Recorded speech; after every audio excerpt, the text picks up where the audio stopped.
আসসালামু আলাইকুম। আজকে এই সিম্পল বর্ডার ডিজাইনটার সেলাই করা দেখাবো। প্রথমে ড্রয়িংটা দেখিয়ে নিচ্ছি।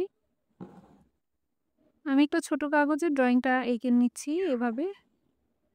আমি এই প্যাটার্নটাই বারবার রিপিট করে পুরো বর্ডার লাইন করে নিতে পারবো। তো ছোট্ট একটা কাগজে আমি ড্রয়িংটা করে নিচ্ছি। এবার যে সাইডে ২ টা বর্ডার দিয়েছিলাম সেটাতে আমি ডালফোর দিয়ে দিচ্ছি। এখানে আমি সুতির লাচ্ছি সুতা ২ টা করে নিয়েছি। এভাবে করে আমি ২ পাশেই ডালফোর দিয়ে দিব।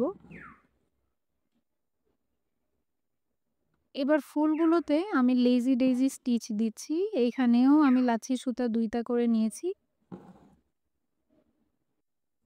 আর পুরো ডিজাইনে আমি মাত্র ৩ টা স্টিচ ইউজ করব। লেজি ডেইজি, ডাল 4 আর ফুলের মাঝের জন্য ফ্রেঞ্চ নট।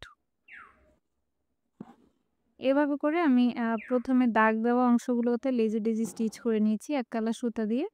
এবার যে ফুলের ফাঁকা অংশগুলো আছে এখানেও আমি লেজি ডেইজি স্টিচ করব। এখানে আমি সুতার কালারটা একটু চেঞ্জ করেছি। এভাবে ফুলটা করলে একটু ভ্যারিয়েশন আসে। সিম্পল সেলাই হলেও ফুলটাকে অনেক গর্জিয়াস দেখায়।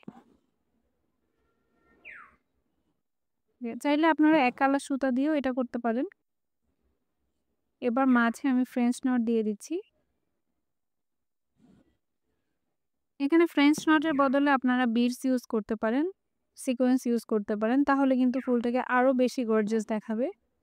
তা আমি শুধু ফ্রেঞ্চ নটই দিয়ে দিচ্ছি এখানে। এবার পাতাগুলোতেও আমি ১ম এ ডালফোর দিয়ে দিচ্ছি।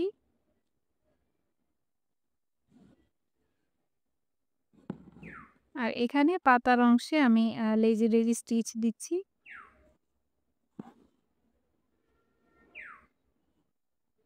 সম্পূর্ণ ডিজাইনটা আমি বিগিনার ফ্রেন্ডলি করে বানিয়েছি যাতে যারা নতুন কাজ শিখছেন তারাও করতে পারেন।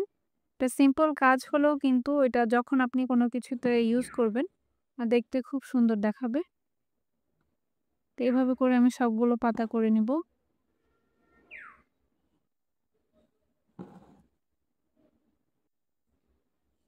এবার পাতার মাঝে অংশে আমি আরেকটা কালার সুতা দিয়ে এভাবে করে একটা করে স্টিচ দিয়ে দিচ্ছি। এতে করে পাতাটা অনেক ডিটেইলিং দেখা যায়। চাইলে এটা স্কিপ করতে পারেন। তো মোটামুটি আমার ডিজাইনটা করা শেষ। তো এই হচ্ছে পুরো কাজটা। আপনারা জামা, ওড়না, শাড়ি বা যেকোনো কিছু বর্ডারে এটা ইউজ করতে পারেন। আপনাদের কাছে ভিডিওটা কেমন লাগলো অবশ্যই জানাবেন।